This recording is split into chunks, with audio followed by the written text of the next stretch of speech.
మనం బ్రతికిస్తుంది. ఆయన మాట మనల్ని బ్రతికిస్తుంది, నడిపిస్తుంది. ఆ నడుపు ఆయన మనల్ని నడిపిస్తున్నాడు కనుకనే, మనం బ్రతికించిన దేవుడు మనం నడిపిస్తున్నాడు కనుకనే మన కుటుంబాలతో సంతోషంగా జీవిస్తున్నాం. ఈ లోకం మనకి సంబంధం కాదు. ఈ లోకంలో మనం ఉన్నంత వరకంటే దేవుడు మనకి ఇచ్చిన ఆవశ్యకత అంటే 75 సంవత్సరాలని బైబిల్ గ్రంథంలో కనపడుతుంది. 75 సంవత్సరాలు మీ ఆవిష్కారం అన్నాడు. అది బాగా బలమైతే 80 అయితే కష్టమని అనుకోండి. అప్పుడు వెనకాల ఉన్నవాడు చూసుకుంటే, బిడ్డలను చూసుకుంటే అది ఆ కష్టకాలంలో వాళ్ళకి అర్థమవుతుంది. అయితే మనం 75 సంవత్సరాలు పూర్తిగా మనము నిలవగలగాలంటే మన అన్ని అవయవాలన్నీ కూడా బాగుండాలి కదండి. అన్ని అవయవాలు బాగున్నప్పుడే మనం నడవగలుగుతాం. ఏ అవయవం బలహీనమైనా మనము ఈ లోకంలో కొంచెం బలహీనమైపోతాం. ప్రభువు చెప్పిన మాట ఏమిటంటే, నేనెప్పుడు బలహీనమై ఉన్నావో, నేనెప్పుడు బలవంతుడుగా ఉంటానంటాడు భక్తుడైన పౌలు. ప్రభు చెప్పిన ప్రతి మాటను మనం జాగ్రత్తగా ఆలోచన చేసుకుంటే, దేవుడు మనల్ని ఎంతగా ప్రేమిస్తున్నాడంటే, దేవుడు లోకమును ఎంతో ప్రేమించాడు. లోకమును ఎంతో ప్రేమించాడు దేవుడు. లోకంలో ఉన్న మనలను లోకంలో ఎక్కడ తీసుకెళ్ళాలనుకుంటున్నాడు. ఆయన ఉన్న స్థలంలోనికి తీసుకెళ్ళాలని ఆశపడుతూ ఉన్నాడు. ఈ లోకంలో మనం బ్రతికినంత కాలము ఈ లోక సంబంధమైన జీవితాలతో జీవిస్తాము. కానీ పరలోక సంబంధమైన జీవితాలు మనకున్నాయి. పరలోక రాజ్యములు మనకుంది. దేవుడు మనకున్నాడు. అక్కడ మహిమలోకం ఉంది. మనకు ఆయన నిర్మించిన వీళ్ళ స్థలాలు కూడా మనకున్నాయి. ఇది ఈ స్థలాల్లో పట్టాలు ఉంటాయి. ఆ స్థలాల్లో పట్టాలు ఉండవు. ఈ స్థలాల్లో పేరు ప్రతిష్ట ఉంటుంది. ఆ స్థలాల్లో పేరు ప్రతిష్ట ఉండవు. దేవునితో ఉంటాము కనుక దేవునే మనకి తండ్రి, మనం ఆయన పిల్లలు. అక్కడ మనకి ఏది ఉండదు. ఇక్కడ అన్ని ఆకలి తప్పులు ఉంటాయి. కానీ అక్కడ ఆకలి తప్పులు ఏముండదు. అక్కడ చీకటి ఉండదు. అక్కడ దుఃఖం ఉండదు. వ్యాధులు ఉండదు. కన్నీరు ఉండదు. ఇక్కడ అన్ని ఉంటాయి. కానీ అక్కడి నుంచి మనల్ని అంతగా ప్రేమించగలిగిన దేవుని దగ్గర మనం వస్తే ఆయన మనలను సంతోషిస్తాడండి. వాళ్ళందరూ సంతోషిస్తారు. నా పిల్లలు నా మాట మీద సంతోషిస్తున్నారని ఆయన దూతలు పంపించి మనల్ని ఏ ఇబ్బందులు రాని కూడా కాపాడగలిగిన దేవుడు మన ప్రభువైన యేసుక్రీస్తు. ప్రభువైన దేవుని ప్రేమను బట్టి మీ అందరికీ ప్రభునామములో వందనాలండి. మరి వారము ఈ రీతిగా ఇలా కూడుకుంటానికి బన్నాం గారు చాలా ప్రయత్నం చేస్తున్నాడు. మన గ్రామంలో ఉన్న ప్రజలందరికీ, ఈ ప్రాంతంలో ఉన్న ప్రజలందరికీ సాయంత్రం పూట ఆదివారము ఆరాధన అయిపోతుంది. మళ్ళీ సాయంత్రం ఆరాధన ఆయన మళ్ళీ ప్రారంభిస్తూ ఉంటాడు.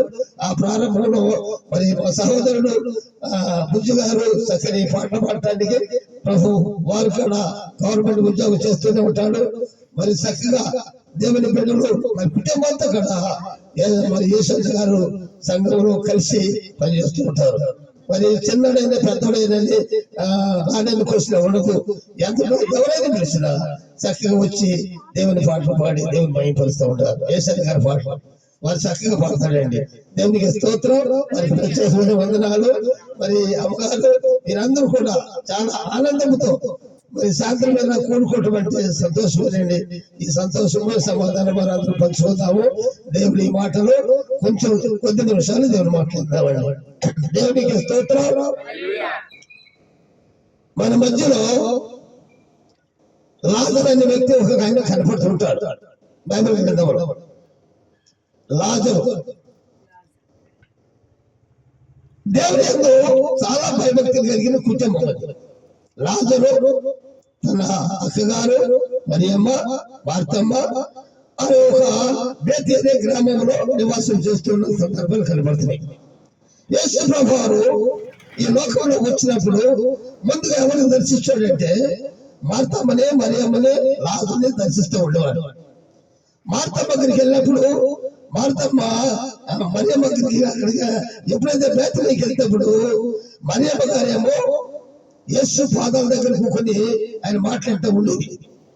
మార్తమ్మ గారేమో వచ్చిన వాళ్ళకి మరి సహోదరుడు ఏం చేస్తానప్పుడు వచ్చిన వాళ్ళకి నేనేం తీసుకురావాలి, ఏం పెట్టాలి, పలహారం తీసుకురావాలా, ఏం తీసుకురావాలి, వచ్చినప్పుడు ఏం పెట్టినట్టుగా పంపకూడదని ఆలోచన ఆయన ఎట్లా ఉంటుందో మరి మార్తమ్మ గారి ఇక్కడ వచ్చిన వాళ్ళకి అందరికి మంచి ఆహారం సిద్ధపరచాలనే ఆలోచన కలిగి ఉంటుంది. అది మరియమ్మ గారేమో దేవుని మాట ఉంటుంది, మార్తమ్మ గారేమో పరిచయం చేస్తుంది, వచ్చిన వాళ్ళందరికీ మంచి ఆహారం సిద్ధపడుతుంది.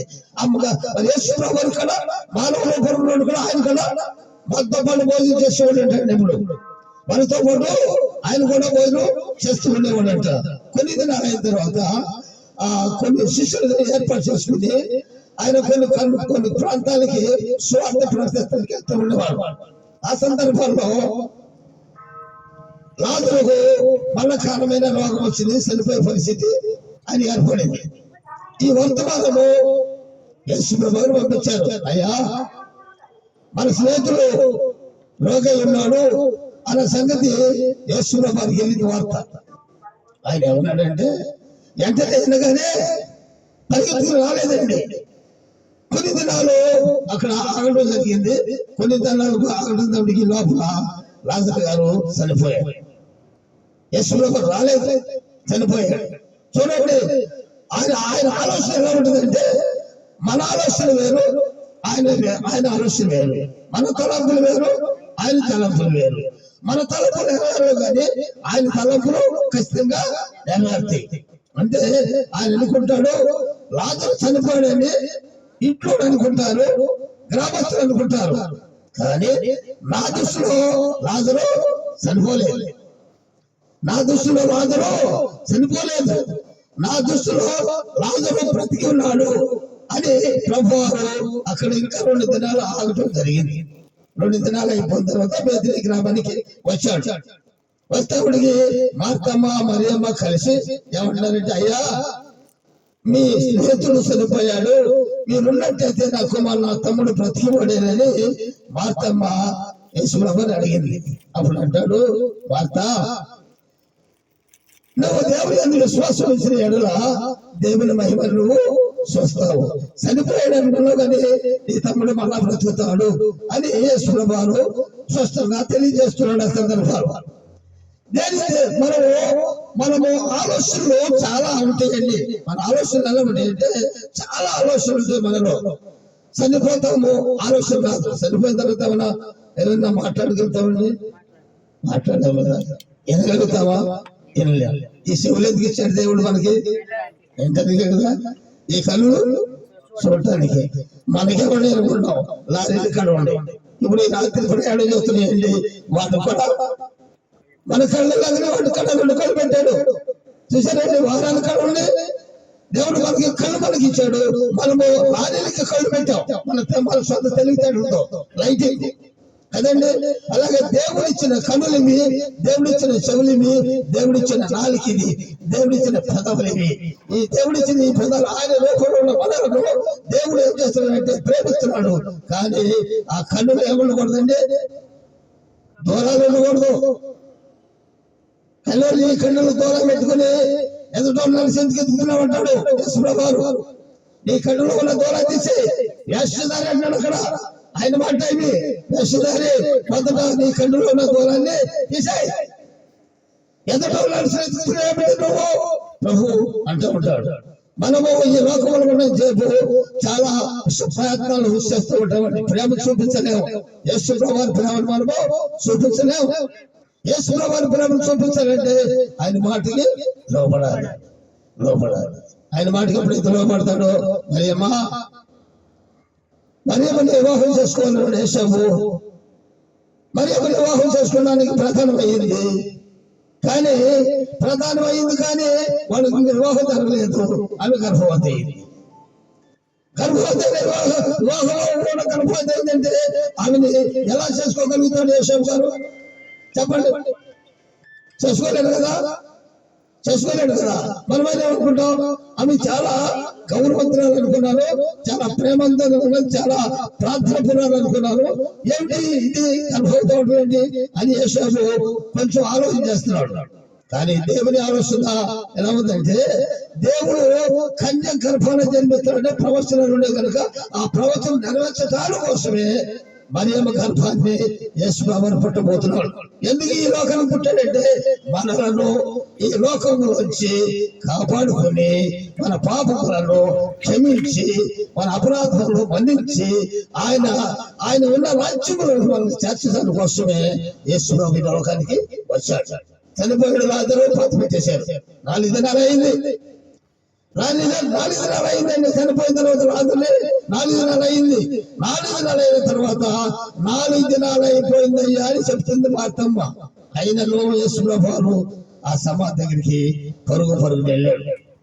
ఆ సమాధి దగ్గరికి పరుగు వెళ్ళి ఆ సమాధి చుట్టూ తిరుగుతున్నారు. ఏం చేస్తారంటే అక్కడ యూదులు, శాస్త్రులు, పరిశీలు అందరూ కూడా కూడి చనిపోయిన లాజరును ఏం చేయగలుగుతాడు ఈయన సమాధి దగ్గరికి వెళ్తున్నాడు. ఏంటి చూద్దాం రండి అని వాళ్ళంతా గుమ్ము కొడుకుని సమాధి దగ్గరికి వచ్చారు. యేసుప్రభు దగ్గరికి వచ్చారు.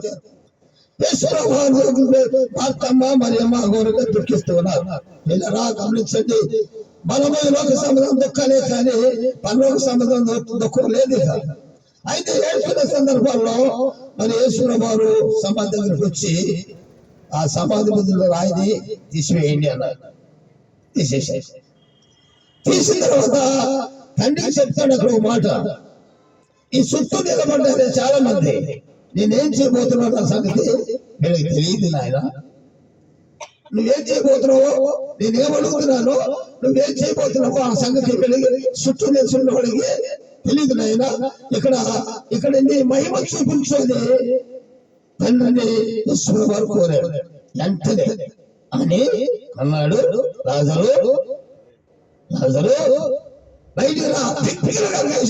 ఎవరంటే లాజరు బయటికి రా. చూసారు, చనిపోయి 4 దినాలు అయిపోయింది. మనసు కుళ్ళిపోతా అనుకుంటాం మనం, కానీ ఏమి పోలేదు. ఆయన శరీరంలో ఏమి ఇక్కడ అవయవములు ఏది పాడవలేదు. దేవుని మహిమార్థమై ఆయన జీవించాడు. కానీ మన జీవితంలో ఆయన చనిపోయాడు. యేసు ప్రభు జీవితంలో ఆయన సజీవుడిగా ఉన్నాడు కనుక మనలో ఆయన సజీవు లెక్కలోనే చూస్తూ ఉన్నాడు. ఎప్పుడు మనలో మృతులుగా చూడడు. దేవునికి మహిమ కలుగును గాక. చనిపోయిన లాజరును పైకి లాజరు పైకి రా అంటే వాడికి ఒక మరి నిద్రపోయిన మనిషి లేచినట్లుగా సమాధిలో వచ్చి కట్టుబడిన వస్త్రాలతో పైకి వచ్చేసాడు. ఎవరిదండి మహిమ వచ్చింది? ఎందుకంటే ఆయన యేసు ప్రభువు ఈ లోకానికి 2000 సంవత్సరాల కిందకి ఇక్కడికి ఈ లోకానికి వచ్చాడంటే ఇలాంటి అద్భుత కార్యాలు చేయటానికి కోసమే, అద్భుత రీతి కార్యాలు చేసి చూపించడానికి కోసం వచ్చాడు.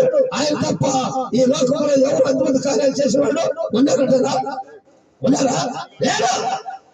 అది మరి చెప్పాలి.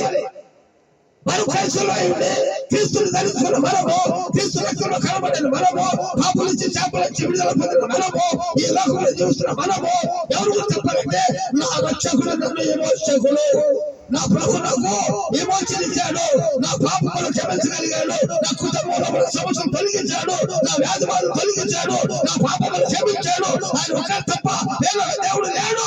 ఆ సంగతి చెప్పాలంటే ఖచ్చితంగా చెప్పాలి. అప్పుడే మనము యథార్థమైన జీవితం జీవిస్తాం. మరి ఎప్పుడైతే యథార్థమైన జీవితం ఏమంటాడు? ఏపు గ్రంథము 1వ అధ్యాయం చదువు. ఏపు గ్రంథము 1వ అధ్యాయం. పునరుద్ధానుడనివే నాలాపనా నీకే నా ఆరాధన. ఏమి గ్రంథము?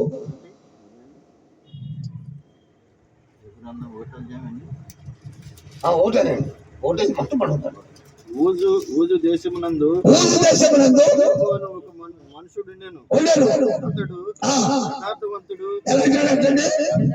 యథార్థవంతుడు, న్యాయవంతుడు, దేవుని యందు భయభక్తులు కలిగి విసర్జించేవాడు. అతనికి 7 కుమారులు 3 కుమార్తెలు కలిగి ఉన్నది. అతనికి 7,000 గొర్రెలు, 3,000 ఒంటెలను, 500 జతల ఎడ్లను, 500 గాడిదలను, మహామంది పనివారు పనివారులు అతనికి ఆస్తిగా నుండెను. అయ్యా కనుక కనుక దిక్కు జనులందరిలో ఆ, అతడే గొప్పవాడుగా నుండెను. ప్రయోజనాలు దేవునికి స్తోత్రం. ఏమిటంటే తూర్పు దేశంలో అందరికంటే గొప్పవాడు ఎవరంటే ఏబే. 10 మంది సంతానంతో, పరివారంతో, పశువులతో, ఒంటలతో, ఆస్తిపరులుగా అంతగా దేవుడు ఆయన్ని ఆశీర్వదించాడు. ఆశీర్వదిస్తే ఆయన సంతోషిస్తుంటే దేవుడు భూలోకాన్ని సంచరిస్తానికి భూలోకానికి వస్తున్నాడు. ఆయనతో పాటు అపవాదిగాడు వచ్చింది. ఆయనతో పాటు ఎవరు వచ్చారండి? అపవాదిగాడు వచ్చింది. ఇక్కడ అపవాది లేదనుకున్నారా?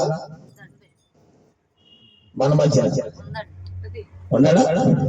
ఖచ్చితంగా ఉన్నాడు. ఖచ్చితంగా ఉంటారు. ఎవరో కూడా ప్రవేశించి పాటు చేయడం కోసం, ఆయన మాట కూడా చేయడం కోసం అపవాది మనలో కూడా పెంచి ఉండదు. కానీ ఆ అపవాదికి ఎవరు చోటం లేదు ఇక్కడ. దేవునికి స్తోత్రం. హల్లెలూయా. అగ్ని పడుతుంది ఇక్కడ.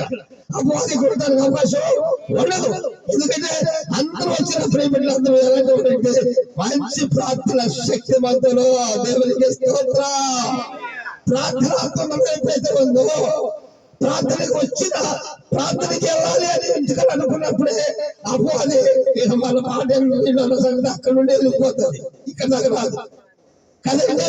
అసలు అపవాది ఇక్కడ రామరు. అపవాది అక్కడ ప్రవేశించనుకోండి, ఇక్కడ రావు. ఏదో ఏదో ఏదో సాకులు వెళ్ళిపోతాం అతనికి. కానీ యేసయ్య మనల్ని ప్రేమిస్తున్నాడు కనుక ప్రేమ కలిగిన మాటలు మరి పోయిన వారం ఇద్దరు వచ్చారు, ఈ వారం ఇద్దరు రాలేదు కనుక దేవుడు మరి చేసేట్టు మరొక పంపించాడు. ఒక ఇద్దరు ఆగిపోయారు, మరి దేవుడు మరి ఒక ఇద్దరు పంపించే సహోదరులు వచ్చారు. అదే దేవుడు ప్రేమంటే. అలా అలా ప్రోత్సహించుకుంటా ఒకడు మనం ఏం చేయాలంటే పురుగొనుకొని ప్రభు సందులోకి వస్తే మాట్లాడితే మనకు ఎంతో ధన్యత. అయితే భూమి దేశంలో అంత గొప్పవాడుగా ఉన్నప్పుడు ఎంత గొప్పవాడు ఉన్నప్పుడు కాలం ఏంటి? మీరే సత్తది. ఎంత గొప్పవాడు ఎవరు కాలం ఏంటంటే మీరే ఆయనకి కంచి, ఆయన ఇంటి చుట్టూరు కంచేశారు, ఆయన సంతానం అభివృద్ధి చేశారు, ఆయన పొలాలు పండించారు, ఆయన వ్యాపారాలు బిజినెస్ ఇక ఆయనకి ఆస్తి కొదవలేదు. అలా చేసింది నువ్వే కదా. సరే ఏంటంటే నీ సంగతి ఇప్పుడు ఏం గురించి నీకైతే ఆలోచన? అంత యథార్థవంతుడు చెప్పినావుగా, నీతివంతుడు చెప్పినావుగా. అంత యథార్థవంతుడా, అంత నీతివంతుడా? నీకు చూడు, ఆయన నీతిలోకి యథార్థులు తొలగించి ఆబద్ధంగా చేస్తాను అంతే. నువ్వా? సరే చేస్తావా? అంటే ఎవరు మీద పెట్టుకున్నాడు భావం? నా ఏ పేరంటే యథార్థవంతుడు, చెడుతనాన్ని విసరించేవాడు. నువ్వు చెడు పడినది చెప్పావు కదా, అంగీకరించేవాడు కాదు. హలో పంపించింది దేవుడు పంపించేశాడు. అపవాది చేత అపవాది అడిగింది, ఏ దగ్గర పంపించాడు. ఏ దగ్గరకు వచ్చింది? ఆ పొలంలో నాగులు ఉంటున్నారు. వాళ్ళ దగ్గరికి వెళ్ళింది ముందు. వాళ్ళందరి ఎద్దులో అందరు తెచ్చారు. అక్కడ ఆ సంగతి ఒక ఆయన వచ్చాడు. ఏమో అయ్యగారు, మేమందరూ ఎలా నాగులు దుంతున్న సందర్భంలో ఒక శత్రువు వచ్చి మమ్మల్ని అందరూ సర్వనాశనం చేశారయ్యా, నేను ఒక్కనే ఉన్నానని ఏబు గారికి తెలియజేశాడు. అప్పుడు ఏమన్నా ఏబు గారు మనం ఏమంటామండి? మన ఏదైనా మనకి నష్టం జరిగింది అనుకోండి, మన బిడ్డలు కానీ, మన ప్రజలు కానీ, వాళ్ళ బిడ్డలు కానీ, వాళ్ళ పనులు కానీ నష్టం జరిగింది అనుకోండి, మనం ఏమంటాం? ఎందుకు జరిగింది, ఎలా జరిగింది అని కొన్ని ప్రశ్నలు వేద్దాం. ఏ ప్రశ్న లేదైనా, ఏ ప్రశ్న లేదు. దేవుడు నాకు పనివాడు ఇచ్చాడు, దేవుడు నాకు దుఃఖం ఇచ్చాడు, దేవుడు నాకు ఫలం ఇచ్చాడు, దేవుడు ఇచ్చాడు, దేవుడు తీసుకున్నాడు, దేవుడికి స్తోత్రం అన్నాడు. అపవాదికి అవకాశం అవుతుంది అక్కడ? అపవాదికి అవకాశం ఉంది అక్కడ? లేదు కదా. మరి మనం ఎందుకు ఇస్తున్నావా అపవాదికి అవకాశం? ఎందుకు ఇవ్వాలి? యథార్థత లేదు మన దగ్గర. మనలో ఉండాల్సింది యథార్థత ఉండాలా ఉండదా? నువ్వు ఎప్పుడైతే యథార్థంగా జీవిస్తావో అనేక నిందలు మీదకి రావచ్చు. కానీ యేసు ప్రభువు వారు అనేకంగా కొడాదెబ్బతో కొడుతుంటే ఏం చేసేవారు కొడుతున్నావా నువ్వు? ఏం చేసేవారు కొడుతున్నావు? నువ్వు ఏం చేసేవారు? రక్షించిన మేకులు కొడుతున్నావు. ఏం చేసేవాడిని పళ్ళతో పడుతున్నావు, ఏం చేసేవాడిని ముళ్ళకి తల మీద పడుతున్నావు అన్నాడా? లేదు. ఎందుకు తెలుసా? ఆ ముళ్ళకి రకము నీ మీదకి రాకూడదు, ఆ పళ్ళె పోటు నీ మీదకి రాకూడదు, ఆ కొలదవుడు నీ మీదకి రాకూడదు. మనం చేసిన తప్పుల మనకు, మనం చేసిన అపరాధ మనకు, మన పాపం మనకు ఆయన శిక్ష అనుభవించాడండి. ఆయన మన కోసం ఆయన శిక్ష అనుభవించాడు. ఆ శిక్ష అనుభవించిన ఆయన మనం ఏమి ఎంత గౌరవంగా చూడాలి, ఎంత ఆరాధించాలి, ఆయన అంత మనసు మహింపరచాలి. ప్రభువైన యేసు మనల్ని ఎంతగా ప్రేమిస్తున్నాడు కదా. ఆ ప్రేమలో మనము ముందుకు సాగుతున్నప్పుడు మన కుటుంబాలతో, మన బిడ్డలతో క్షేమంగా 2026-25 సంవత్సరం అంతా కూడా క్షేమం ఇచ్చి ఆరోగ్యం ఇచ్చి కాపాడుకుంటూ వచ్చాడు. మళ్ళా 2026 సంవత్సరంలో మొదటి నెలలో మనము మొదటి వారంలో కలిసి రీతిగా దేవుని ఆరాధించడానికి దేవుడు మనకి సహాయం చేస్తున్నాడు. మనం ఉన్నంత కాలం మనకంటే గతులు, మనకంటే గొప్పవారు, మనకంటే యోగ్యంగా ప్రతివాడు, దేవుని యొక్క భయభక్తులు కలిగిన జీవించిన వాడు కూడా ఈ లోకాన్ని విడిచిపెట్టి వెళ్ళిపోయారు. మనం ఉంటామా? అనుకని ఉండవు. కానీ ఉన్నంతకాలం ఎలా ఉండాలంటే యథార్థముగా చరిత్రాన్ని సంచరించుకునే వారిగా, దేవుడి ఎంతో భయభక్తులు కలిగే వారిగా ఎప్పుడైతే మనం ఉంటామో దేవుడు ఏం చేస్తాడు? ఏ కుటుంబాన్ని ఏ విధంగా మనం ఆశీర్వదించాడో అదే విధంగా తన 10 మంది బిడ్డలు కూడా చనిపోయారు. అయ్యా, నీ పిల్లలందరూ కూడా అగ్ని వచ్చి నీ పిల్లలు దహించేసింది అని చెప్తే ఏమంటాడు? దేవుడు ఇచ్చాడు, దేవుడు తీసుకున్నాడు, దేవునికి మహిమ కలుగునుగా కట్టాడు. కానీ అపవాదికి చోటు లేదు. అంతా యెహోవా దేవుడే చెప్పాడని ఏమన్నాడు? ఏముల గురించి ఆలోచన చేస్తున్నావా? ఆయన ఎవరంటే యథార్థవంతుడు, న్యాయవంతుడు. ఆయన యథార్థం ఉంది, తర్వాత రెండోది న్యాయం ఉంది, తర్వాత చెడుతనాన్ని చూసుకునేవాడు, చెడుబాటు ఇనివాడు కాదు అని యేసు ప్రభువు సాక్ష్యం ఇచ్చాడు. ఇప్పుడు మనము ఎక్కువేటికి ఎత్తాం,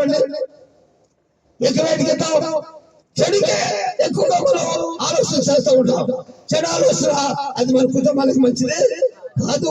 చెడు ఆలోచనలు, చెడు తలంపులు, తలపు అవి మనకి ఆలోచన కాదు. చూడండి, సామెతల గ్రంథంలో 23వ అధ్యాయంలో ఒక మాట ఉంది చూడండి. సామెతల గ్రంథము 23వ అధ్యాయంలో ఒక మాట చూడండి.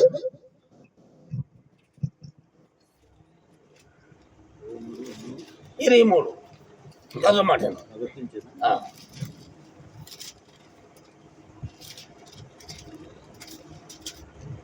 నువ్వు ఏలికతో 23:2 నీవు తిండిపోతువైన ఎడల అది తిండిపోతువైతే ఎంతవరకు తినాలో అంతవరకే తినాలి. అది ఎక్కువ తింటే ఏమన్నాడైనా నీ కంఠానికి కత్తి పెడుతున్నాడు. చూసారా? రెండోది 20వ చదువునైనా అదే మాట. 20వ ద్రాక్షరసం త్రాగువారితో నైనను మాంసం హెచ్చుగా తినువారితో నైనను సహవాసం చేయకుము. త్రాగుబోతులను, తిండిపోతులను దరిద్రులగుదురు. నిద్రమత్తు చింపుటకు కారణమగును. నిన్ను కనిన నీ తండ్రి ఉపదేశము అంగీకరించుము. నీ తల్లి ముదిమియందు ఆమెను నిర్లక్ష్యము చేయకుము. సత్యమును అమ్మివేక దాన్ని కొనించుకును.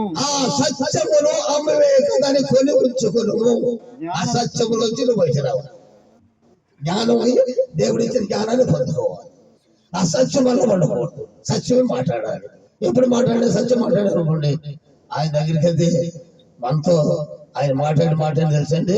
మన మాట్లాడిన ముందే పరిస్థితులు మనం ఏదో చెప్పడానికి వెళ్తాం అక్కడికి, కానీ మనం ఏం చెప్పినా ఏడో ఆయన యథార్థం చెప్తాడు. నీకు ఎలాంటి పని చేసావో ఆ పని నువ్వు సరి చేసుకోరా బాబు. నీ మాట నువ్వు సరి చేసుకో, నీ బతుకులు సరి చేసుకో. ఎంతో సాడే చెప్పకు, ఎంతో మీదకి ముళ్ళ కంచెలను పంపించి ఆలోచన చేయబోకు అని చెప్తాడు అని అక్కడ ఉండగానే తెలుసుకుంటారు మన గురించి. అంటే మనం చెప్పే ఆలోచన ఉండదంటే మంచి చెబుతా మంచి మనిషికి, చెడు చెప్పు. అందుకనే మంచివాడు ఎప్పటికీ కదిలించేవాడు.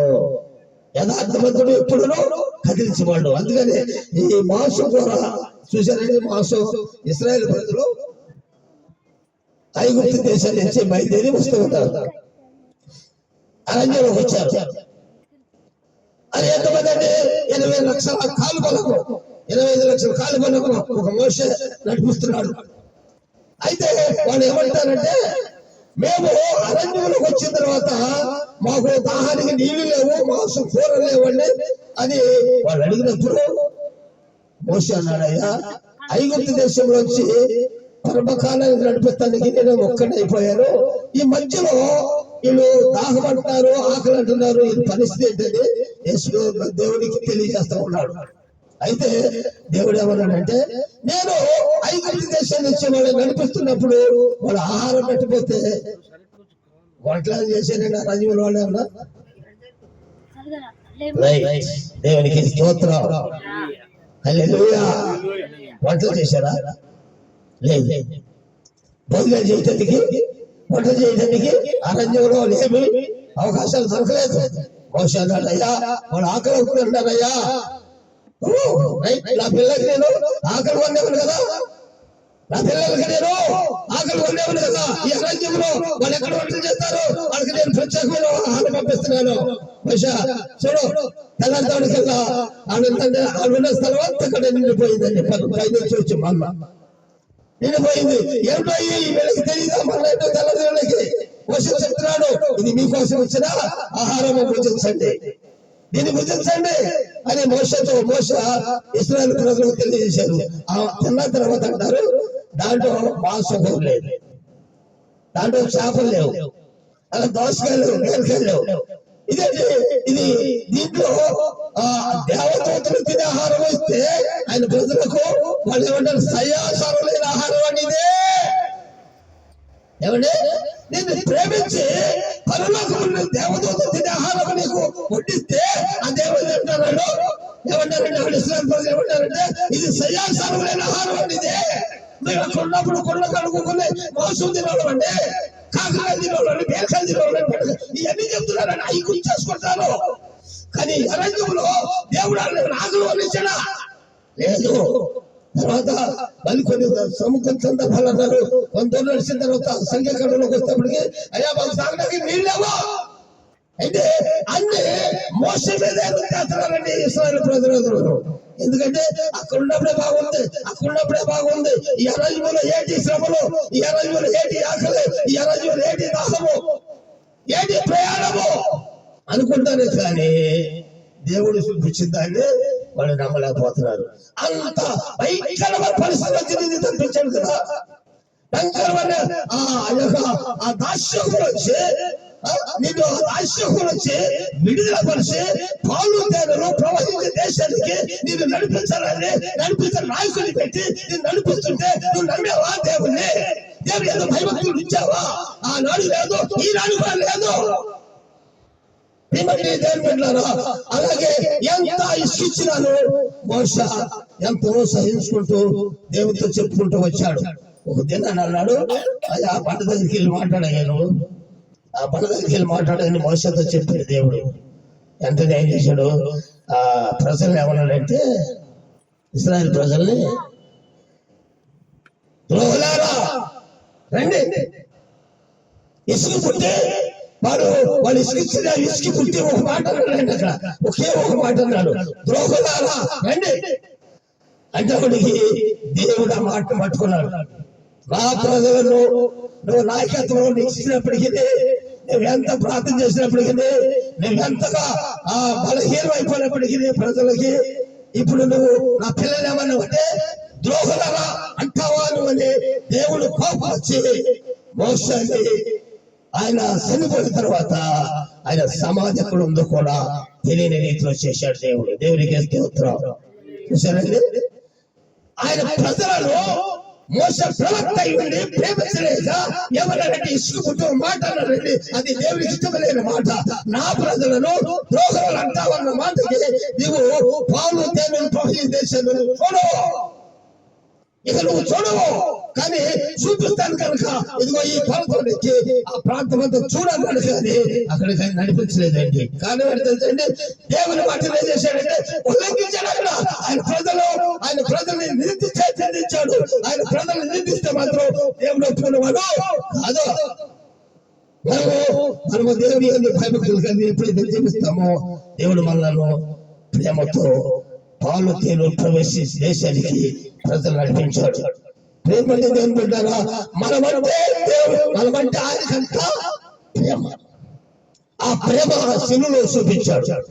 మన ప్రేమ, ఆయన ప్రేమంతా మనలో ఉన్న ఉద్దేశాలు ఏంటో, మనలో ఉన్న పరిస్థితులు ఏంటో ప్రభు తెలుసుకుని ఆయన మనం పొందవలసిన శిక్షలు, మనం పొందవలసిన ఆబద్ధకులుగా జీవించి ఇది త్రాగుబోతులుగా మాకు మాసం పెడతాడా?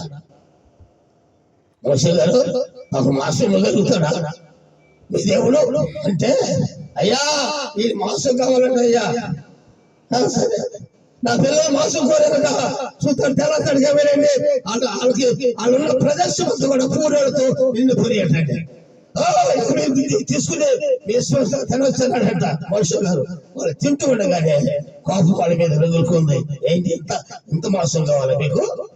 అందుకే ఇక్కడ ఏమన్నాడు, తిండిపోతూ అయితే నీ కంటానికి కత్తి పెడతానన్నాడు. తాగుబోతులు వీళ్ళందరూ ఎవరు రాజ్యానికి వరుసలు కాలం చెప్తుంది దేవుని వాక్యం. తిండిపోతులు ఉండకూడదు, తాగుబోతులు ఉండకూడదు, వ్యభిచారులు ఉండకూడదు, విగ్రహాలుగా ఉండకూడదు, అబద్ధంగా ఉండకూడదు. ఈ లోకంలో ఉండొచ్చిందంటే యథార్థవంతులు జీవించాలి. యేసు ప్రభువు యథార్థవంతుడు, మనలను కూడా యథార్థవంతులుగా చేయడానికి ఈ లోకానికి వచ్చాడు కనుక ఆయన పడిన శ్రమల్లో, ఆయన పడిన నిందల్లో మనం ఏమి కూడా సహించలేము. కానీ మగ మీద వేసినప్పుడు, గడ్డ పెరిగినప్పుడు, మనం ముడకినట్టు తల మీద అయితే ఆ నాలుగు కొట్టినప్పుడు, వాళ్ళతో డొక్కలు పరిచినప్పుడు ఏమి నోరు తెరవలేదు. నోరు తెరవలేదా ప్రేమ, తదులు పలకలేదా ప్రేమ, నోరు తెరవలేదా బదులు పలకలేదా ప్రేమ, ఇది ఎవరి కోసమో కోసమే నీ ఎదురు కోసమే సిలువలో సాగింది యాత్ర, కరుణామయి దయగల పాత్ర. ఇక శ్రమ దినాలు మన ముందు ఉన్నాయి. ఇప్పటి నుంచి ఆ శ్రమ దినాలు పాటలు పాడటానికి మనం రెడీ అవుతాం. దేవుడు వాళ్ళని ప్రేమించి మరి దాసుడు పర్ణాబు గారు వారము ఇలా ఆత్మీయంగా మనందరూ నడిపించడం కోసం ఆయన చాలా ప్రయత్నం చేస్తారండి. ఆయన కోసం, ఆయన కుటుంబం కోసం అందరూ కలిసి ప్రార్థన చేద్దాం. మరి చాలా సమయం ఉంది కనుక మరి కొద్దిగా ఈ రోజు మనం ఈ వర్తమానాన్ని ముగించుకుందాం. దేవుని కొద్ది మాటలు దీవించి ఆశీర్వదించుగాక. ఆమేన్. హల్లెలూయా.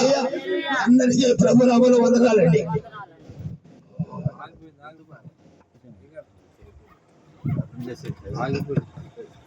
అయిపోయినాయి ఎట్లా వాక్యం